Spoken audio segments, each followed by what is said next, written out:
গাজার নিরপরাধ নারী ও শিশুদের উপর বারবার হামলা চালিয়েও নির্বিকার ইসরায়েলি প্রধানমন্ত্রী বেনিয়ামিন নেতানিয়াহু নিরীহ মানুষদের হত্যাকে ভুল আখ্যা দিয়েই দায় সারছেন তিনি।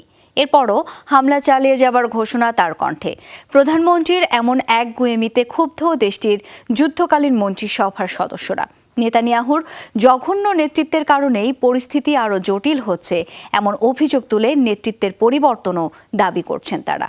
স্বাস্থ্য এবং স্বাদের মধ্যে চমৎকার একটা ব্যালেন্স করে পীর প্রিমিয়াম আয়োডাইজড লবণ। ত্রাণ সংগ্রহের সময় অপেক্ষমান ক্ষুধার্ত গাজাবাসীর উপর হামলা থেকে শুরু করে রাফা শরণার্থী শিবিরের ঘুমন্ত নারী ও শিশুদের উপর তাণ্ডব। গেল 7 মাসে ইসরায়েলি বাহিনীর এমন অমানবিক আচরণ বারবার দেখেছে বিশ্ব। এ ধরনের বর্বর হামলায় শত শত মানুষের মৃত্যুতে প্রতিবারই বিশ্বজুড়ে ওঠে ক্ষোভের ঝড়। দাবি ওঠে অবিলম্বে গাজা অভিযান বন্ধের। তবে সবকিছুকে বুড়ো আঙুল দেখিয়ে একই ঘটনার পুনরাবৃত্তি করছেন প্রধানমন্ত্রী নেতানিয়াহু।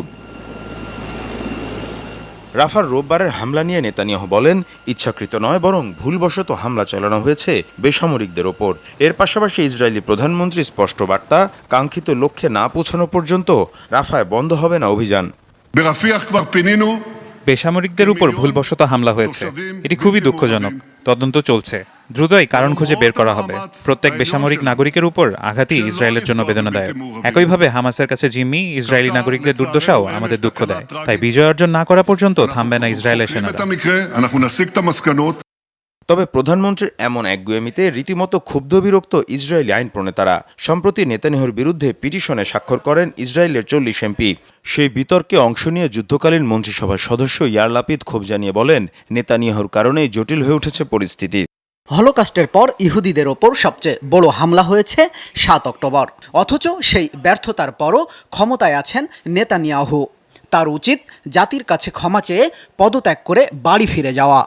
এদিকে মার্কিন আইন প্রণেতারা বলছেন, নেতানিয়াহুর বেপরোয়া আচরণের কারণে প্রাণ যাচ্ছে ইসরায়েলি জিম্মি সাধারণ ফিলিস্তিনিদের। নেতানিয়াহুর বেপরোয়া আচরণের কারণেই হামাস হত্যা করছে জিম্মিদের। প্রাণ যাচ্ছে ত্রাণকর্মী এবং নিরপরাধ ফিলিস্তিনিদের। একই নেতার একই কৌশল পরিস্থিতিকে আরও খারাপ করে তুলছে।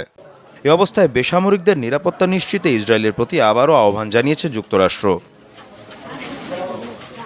মীর মুশফিকা হাসান, যমুনা নিউজ।